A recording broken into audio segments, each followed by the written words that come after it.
Hello, ladies and gentlemen, and welcome to the Discriminating Gamer. You know, last night my girlfriend asked me to dress up in Mandalorian armor. She's got a Boba fetish. Ladies and gentlemen, today we're going to go ahead and take a look at my top 10 games to lose friends.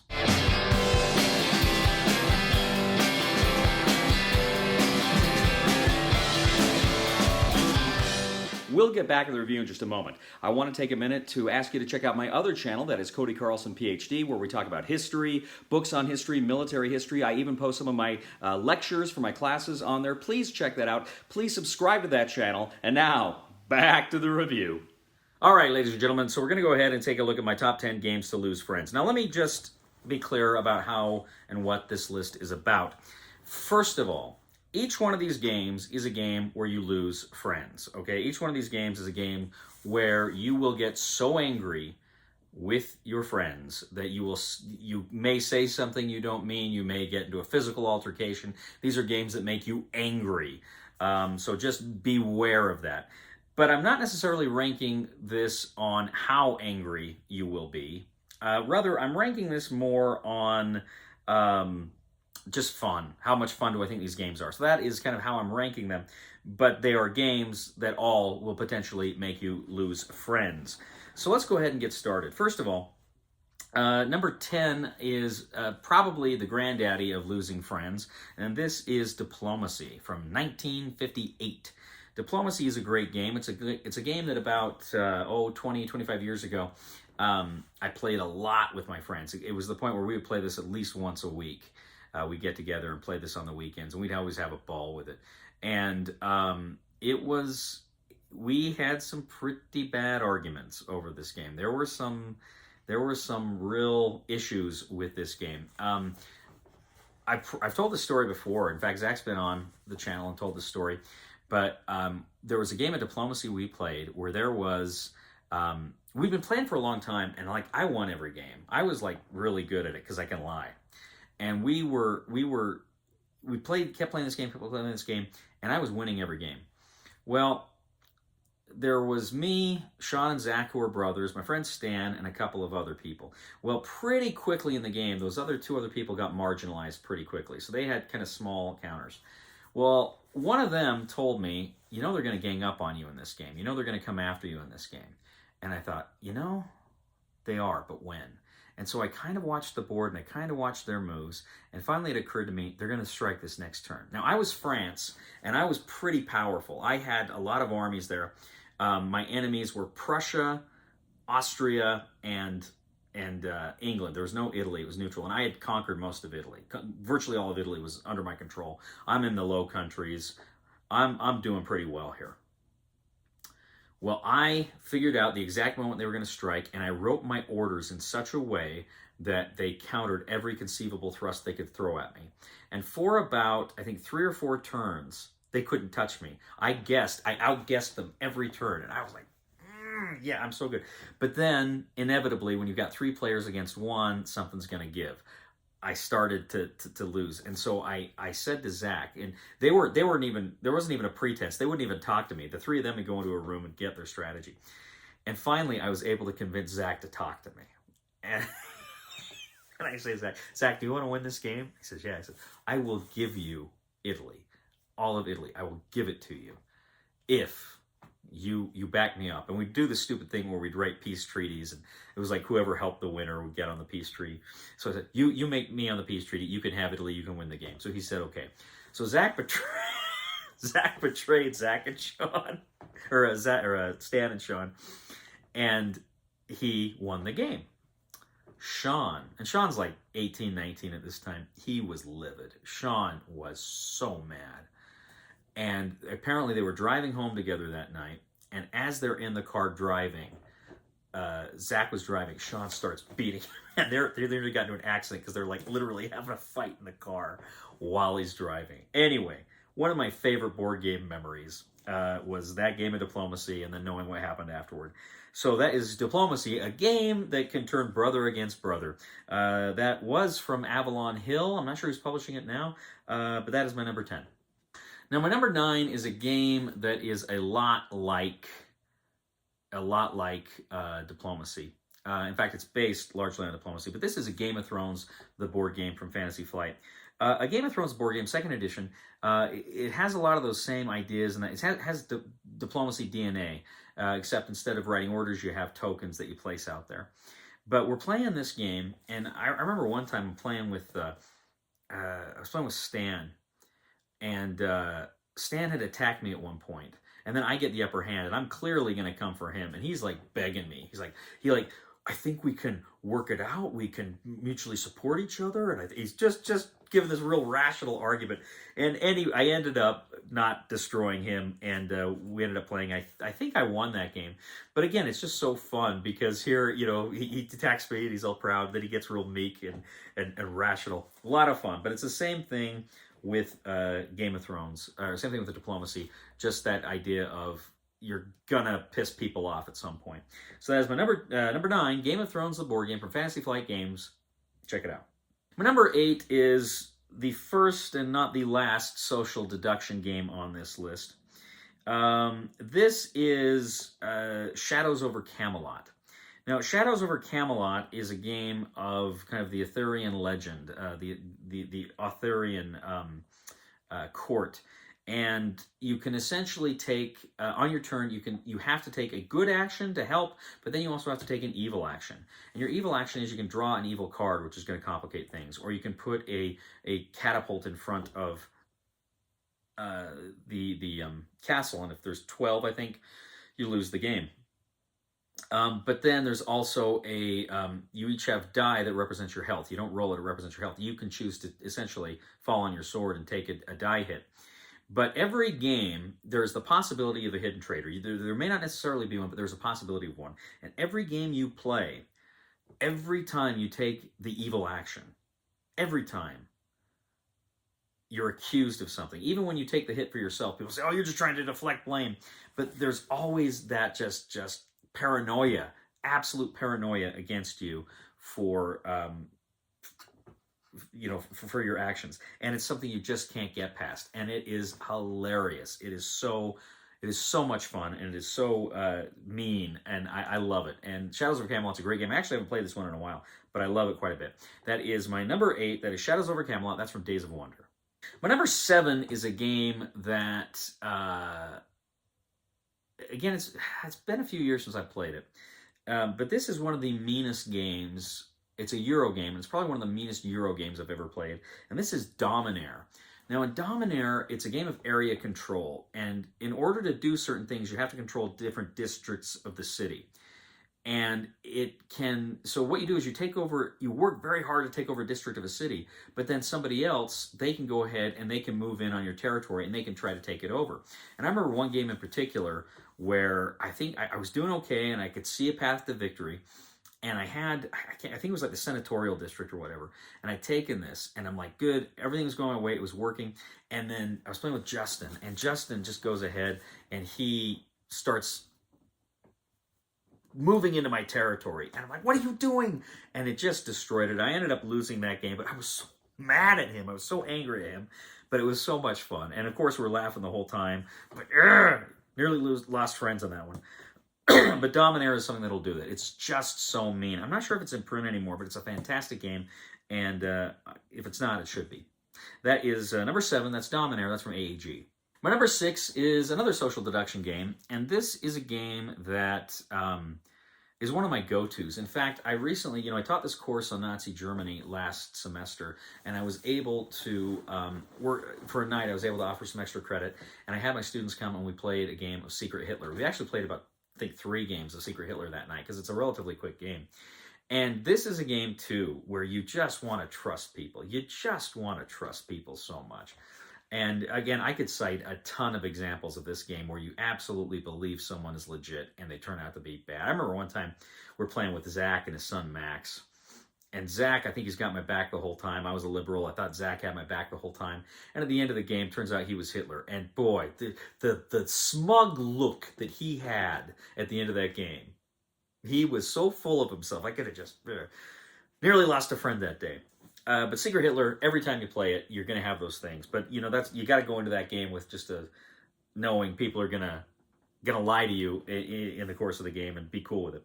But that is number 6. That is Secret Hitler. My number 5 is a game, too, that I played a couple of years ago. I think it was my number 1 game of 2020. And it was a game that, on the surface of it, it doesn't look like it's going to be a mean game, but it's got this element in it that is incredibly mean and makes you incredibly angry. This is Versailles 1919. And in Versailles 1919, of course, it's about the Paris Peace Conference at the end of World War I. But what you're doing is, as you are,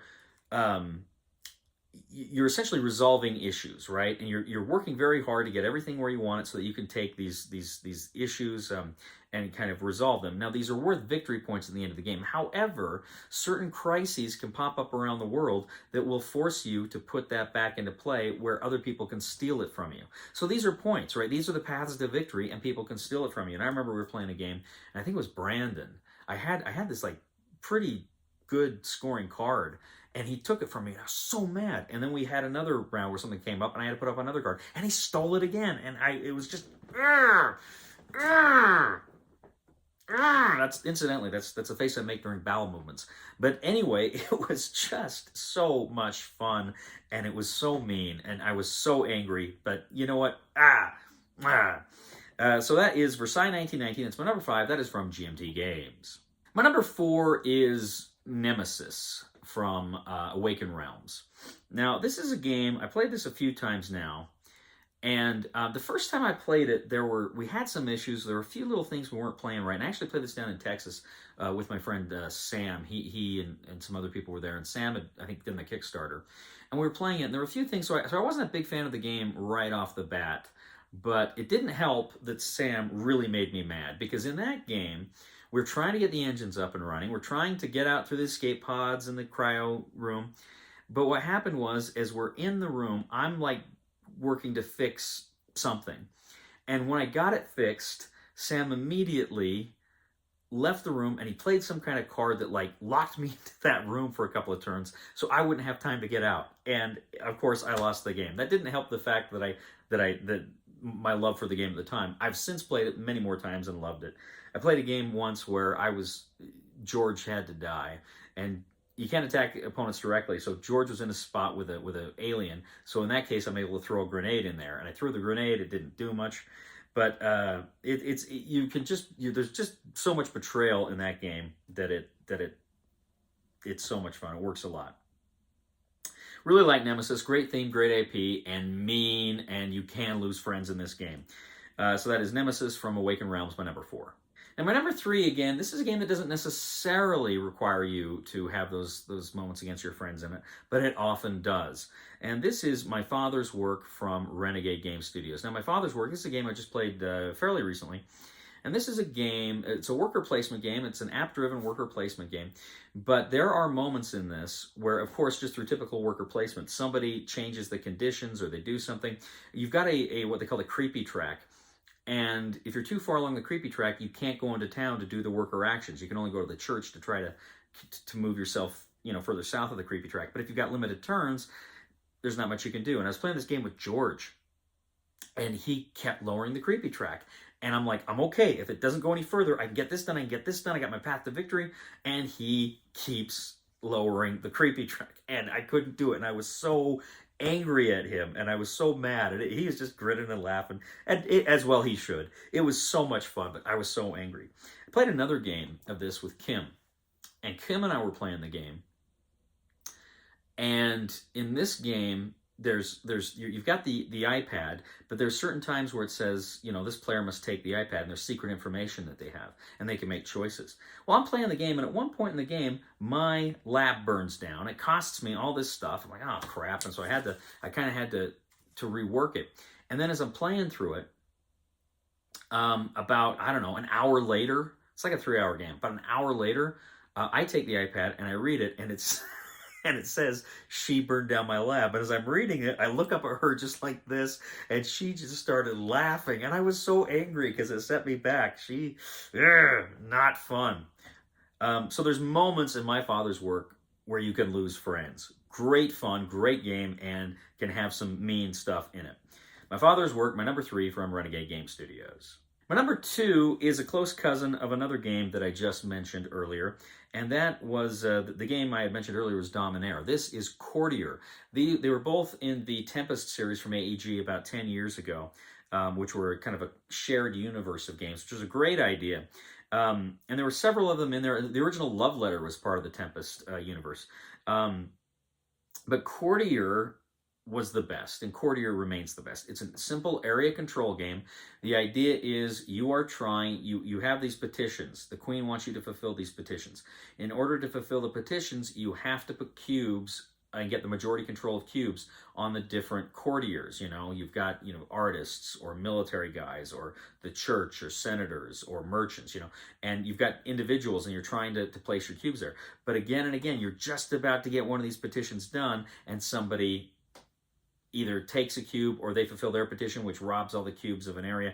And oh my gosh, you get so angry with this game in a fun way because these people are screwing you over. And they're just trying to fulfill their objectives, but it backfires on you, especially because you can do a lot of really simple objectives, but if you really play your cards right, you can get some of these really high scoring ones. And so when you're just about to get that high scoring one that you've been working on for a while and somebody ruins it for you, you are so freaking angry. I love Courtier.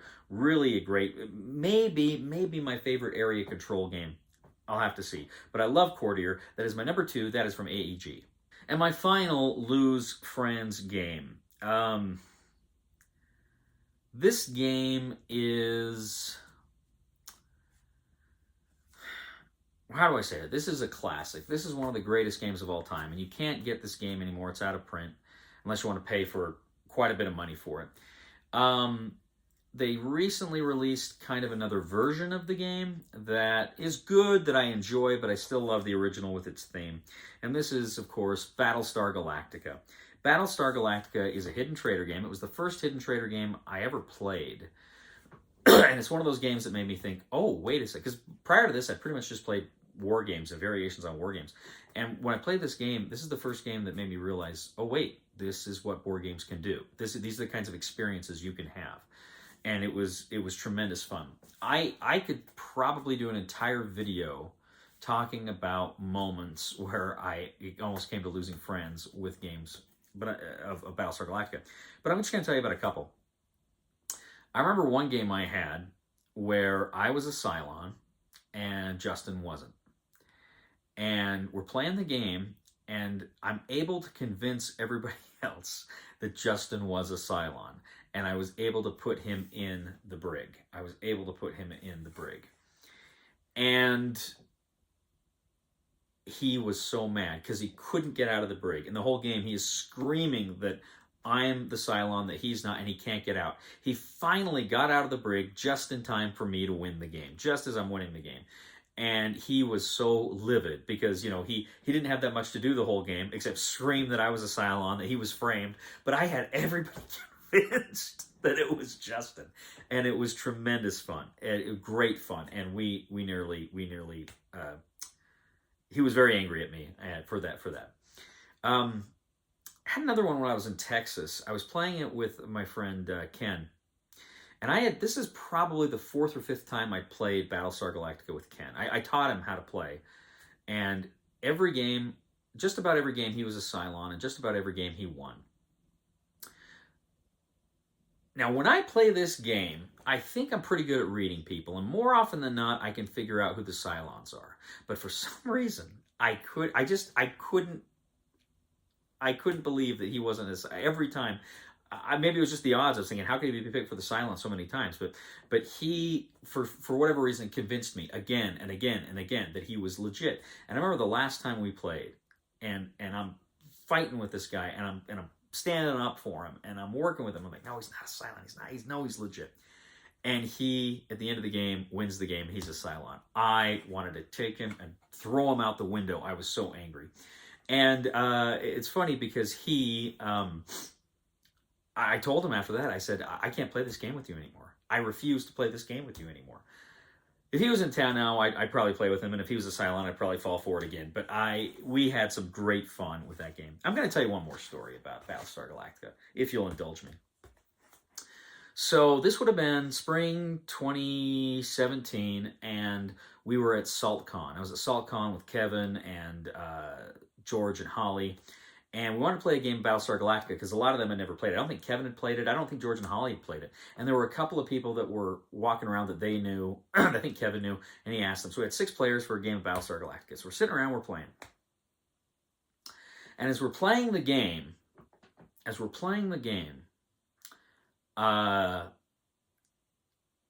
Holly and I get the notion that the other is a Cylon. And as we're playing the game, she's calling me a Cylon. I'm like, I'm not a Cylon. I know you're a Cylon. Now, I was legit. I was a human. I knew it. And I'm like, she's calling me out. She's just trying to bluff you guys. And everybody's like, oh, okay, well, I don't know. And they're starting to kind of, you know, she's a girl. She's using her feminine wiles, I guess, to get everybody on her side. I don't know. But she was getting pissed, and people were starting to believe her. So I'm getting upset because I'm legit. We got into a literal shouting match, and I'm like, because you're the Cylon. You're the Cylon. And there was genuine anger there. And I got to tell you, Holly and I are amazing friends. We love each other, right? I love George and Holly. They're fantastic people. But we were nearly coming to blows. We were so angry. Well, anyway, I think the Cylons won. The game ends. We were both humans. We had both just somehow gotten it into our heads that the other one was a Cylon. We were so angry at each other because we not only were we wrong, but we just let our passion for the game kind of get the better of us. Tremendously fun, though. And we look back at it and laugh now. But at the time, it was pretty tense, right? Anyway, that is Battlestar Galactica. That is my #1 game to lose friends. That is from Fantasy Flight Games. Well, ladies and gentlemen, this was a fun list. Tell me, what lose friend games do you have? Because there's a lot of games you can play where you can lose friends. You know, you're a little kid, you're playing Monopoly. That can do it, right? But as you get older, I think it takes a special kind of game to really make me borderline angry. I don't think I'm ever so far gone that I would legitimately refuse to be friends with somebody. But sometimes I get close, and I want to know, what games do you have that make you do that, or what are some of your stories? I'd love to hear them about your experiences with really getting angry over games. It's a fun part of the hobby. Maybe not in the thick of it, but when you look back and you laugh at it, it is. So please leave a comment here on YouTube, on Facebook, on Board Game Geek. We love to hear from you. Please subscribe to this channel. Give us a subscribe to this channel. Check us out on Facebook, on Twitter. Like us on all those things. We really appreciate it. And again, as always, please check out my other channel, Cody Carlson, PhD, where we talk about military history and books on history, fun things like that. Please subscribe to that channel. That means a lot to me when you do that. Well, ladies and gentlemen, I guess I'm ready to go, but I do just have one other thing I wanted to tell you. I've got this out back. I've got this cow, and it never makes any noise when it gives milk. It's just utter silence.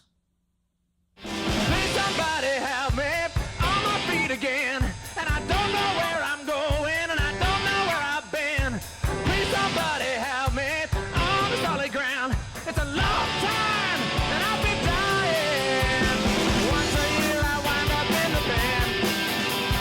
God knows that I love to fight, but I don't ever win. It's a fine line to damnation, but God let me in.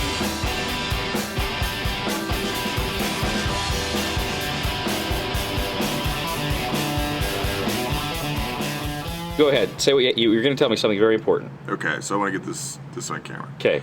At this point in the game, I would like to offer a peace between our tribes. The House Greyjoy and House Lannister? Both the House Lannister and House Greyjoy. In the hopes that we can support each other in future endeavors, increase our longevity in the game, and bring peace. I was totally going to screw you over, but your articulation of our shared goals and aims makes me think that I can trust you. Stan, you and I are on the same page, my friend. Incidentally, that's a face I make during bowel movements.